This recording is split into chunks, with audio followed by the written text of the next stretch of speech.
Renungan Pagi Maranatha oleh Ellen G. White, 18 Mei 2026. Mari kita berdoa. Bapa kami yang di sorga, Allah pencipta langit dan bumi, laut dan segala isinya, Allah yang maha besar, maha kuasa, sumber segalanya, yang kami sembah selalu melalui anak-Mu yang tunggal, Yesus Kristus. Terpujilah Yesus, anak Allah yang maha tinggi, yang adalah roh yang menghidupkan bagi kami. Pada pagi hari ini kami bersyukur boleh bangun dan berbakti, dan sebagaimana membaca dan mendengarkan nasihat firman-Mu, kiranya ini menjadi pertobatan bagi kami semua, agar menerima Kristus dan menghalau spiritisme dari kehidupan kami. Beserta kami sepanjang perbaktian ini, kehendak-Mu yang jadi. Ampun kami akan dosa dan salah, karena kami berdoa hanya dalam nama anak Allah yang tunggal, Yesus Kristus, yang adalah Tuhan dan Juru Selamat kami. Amin. Renungan hari ini akan dibacakan oleh Saudara Nesardo Sijabat. Kepada Saudara Nes, kami persilahkan. Shalom, selamat pagi. Judul bacaan renungan kita pada pagi hari ini, tanggal 18 Mei tahun 2026 adalah Spiritisme dan Revolusi. Ayat intinya terdapat dalam kitab Lukas, pasal 10 ayatnya yang ke-27. Jawab orang itu, "Kasihilah Tuhan, Allahmu, dengan segenap hatimu, dan kasihilah sesama manusia seperti dirimu sendiri."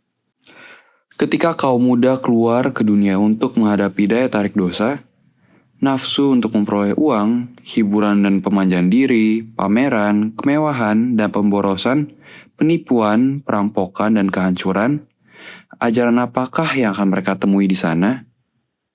Spiritualisme menyatakan bahwa manusia adalah dewa-dewa kecil yang tidak jatuh, bahwa setiap pikiran akan menghakimi dirinya sendiri, bahwa pengetahuan sejati menempatkan manusia di atas segala hukum, bahwa segala dosa yang dilakukan adalah tidak bersalah.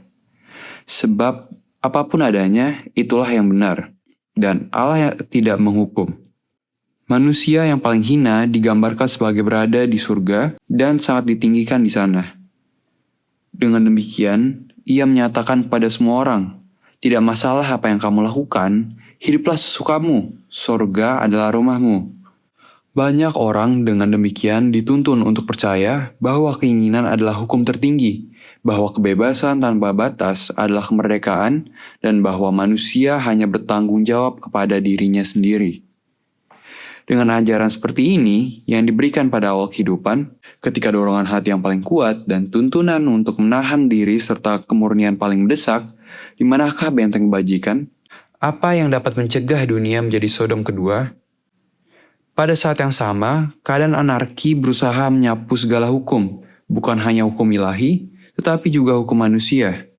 Pemusatan kekayaan dan kuasa, kombinasi besar untuk memperkaya segelintir orang dengan mengorbankan baik orang, kombinasi dari golongan miskin untuk membela kepentingan dan tuntutan mereka, penyebaran ajaran yang sama di seluruh dunia yang menyebabkan revolusi Prancis. Semuanya cenderung menyeret seluruh dunia ke dalam pergumulan yang serupa dengan yang menunjang Prancis. Inilah pengaruh-pengaruh yang harus dihadapi oleh kaum muda masa kini. Untuk berdiri di tengah gejolak seperti itu, mereka sekarang harus meletakkan dasar karakter. Dalam setiap generasi dan di setiap negeri, dasar dan pola sejati untuk pembangunan karakter selalu sama. Hukum ilahi, kasihilah Tuhan Allahmu dengan segenap hatimu dan kasihilah sesamamu manusia seperti dirimu sendiri. Lukas 10 ayat 27. Prinsip besar yang dinyatakan dalam karakter dan kehidupan juru selamat kita adalah satu-satunya dasar yang aman dan satu-satunya penuntun yang pasti. Demikianlah bacaan kita pada pagi hari ini. Tuhan Yesus memberkati. Terima kasih atas penatelanan Saudara Nes. Tuhan Yesus memberkati. Selamat pagi saudaraku dalam Tuhan. Roh Nubuat berkata dalam buku Education halaman 225 paragraf 3, pembangunan karakter adalah tugas terpenting yang pernah dipercayakan kepada manusia, dan belum pernah sebelumnya hal itu dipelajari lebih penting daripada sekarang ini.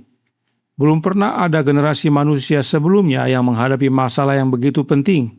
Belum pernah sebelumnya anak-anak muda pria dan wanita menghadapi bahaya yang begitu besar daripada yang mereka hadapi sekarang ini. Mengapa pembangunan tabiat adalah tugas terpenting? Kita baca jawabnya dalam The Review and Herald tanggal 11 Juni tahun 1889 paragraf 8. Kita harus mencapai kesempurnaan karakter atau kita tidak akan pernah bisa mewarisi kerajaan sorga.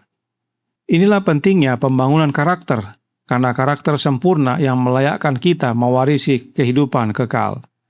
Hanya satu yang kita bawa kepada kehidupan kekal, yaitu karakter sempurna. Lalu, tadi disebutkan, belum pernah sebelumnya anak-anak muda, pria dan wanita, menghadapi bahaya yang begitu besar daripada yang sekarang mereka hadapi. Bahaya apakah yang terjadi sekarang ini? Perhatikan renungan pagi hari ini berkata dalam Maranatha, halaman 146 paragraf 3. Spiritualisme menyatakan bahwa manusia adalah dewa-dewa kecil yang tidak jatuh, bahwa setiap pikiran akan menghakimi dirinya sendiri, bahwa pengetahuan sejati menempatkan manusia di atas segala hukum, bahwa segala dosa yang dilakukan adalah tidak bersalah, sebab apapun adanya, itulah yang benar, dan Allah tidak menghukum. Inilah bahaya zaman akhir ini, dan karenanya semua bahaya ini, khususnya yang ditandai warna kuning, biru, dan hijau, dapat dirangkumkan dalam sebuah kalimat yang terdapat juga dalam renungan pagi hari ini. Perhatikan baik-baik dalam Maranatha halaman 146 paragraf 3. Banyak orang dengan demikian dituntun untuk percaya bahwa keinginan adalah hukum tertinggi, bahwa kebebasan tanpa batas adalah kemerdekaan, dan bahwa manusia hanya bertanggung jawab kepada dirinya sendiri. Perhatikan yang ditandai warna kuning. Keinginan itulah hukum yang tertinggi. Artinya, keinginan diri kita yang mengendalikan hidup kita. Apa yang saya mau, itu yang saya lakukan. Bebas, merdeka, tanpa batas. Tidak ada yang mengatur atau mengekang. Saya bikin yang saya mau dan saya bertanggung jawab kepada diri saya sendiri.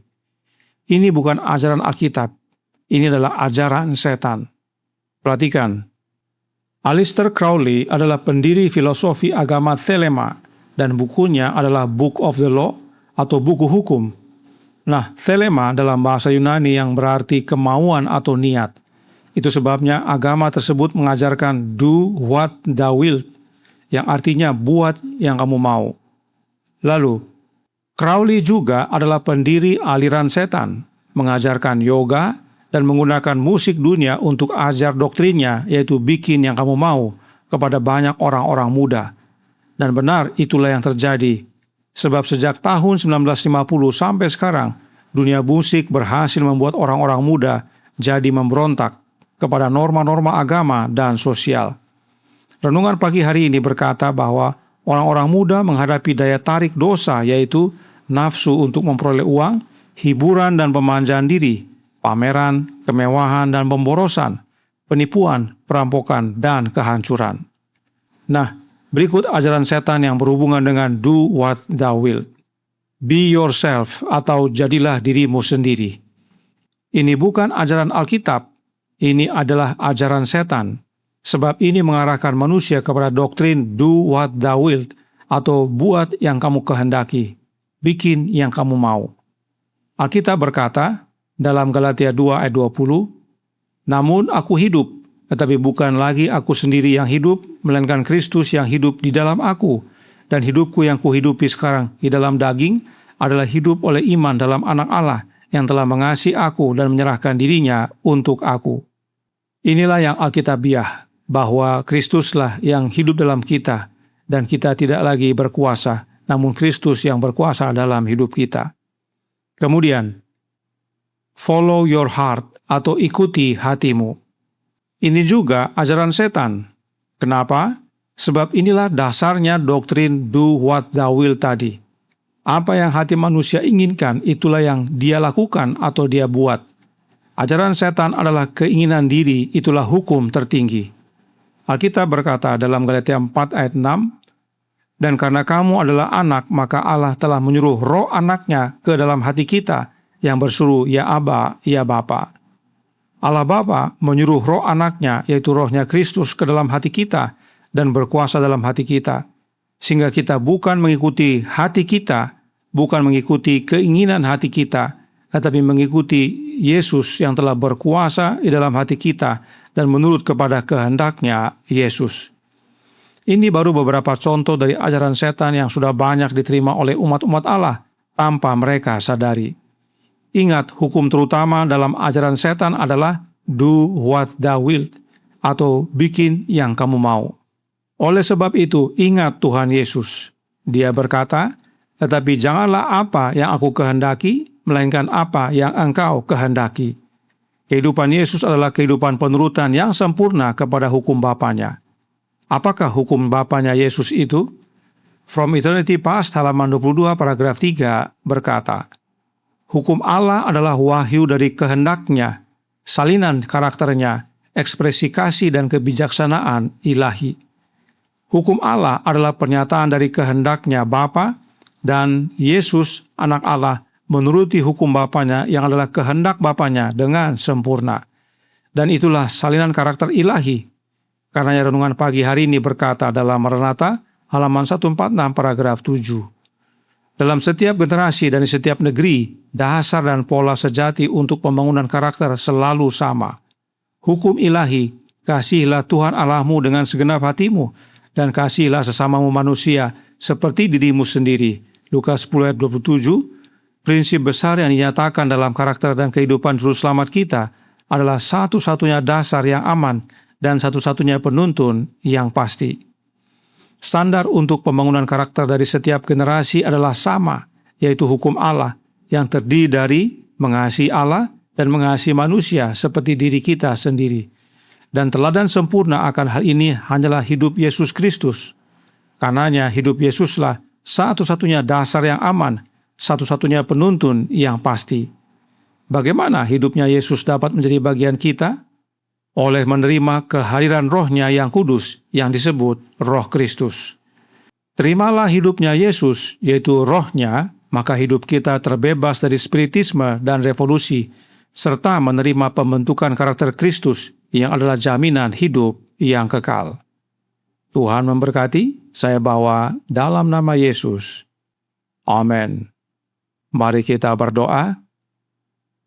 Bapa kami yang di sorga, Allah pencipta langit dan bumi, laut dan segala isinya, Allah yang maha besar, maha kuasa, sumber segalanya, yang kami sembah selalu melalui anak-Mu yang tunggal, Yesus Kristus.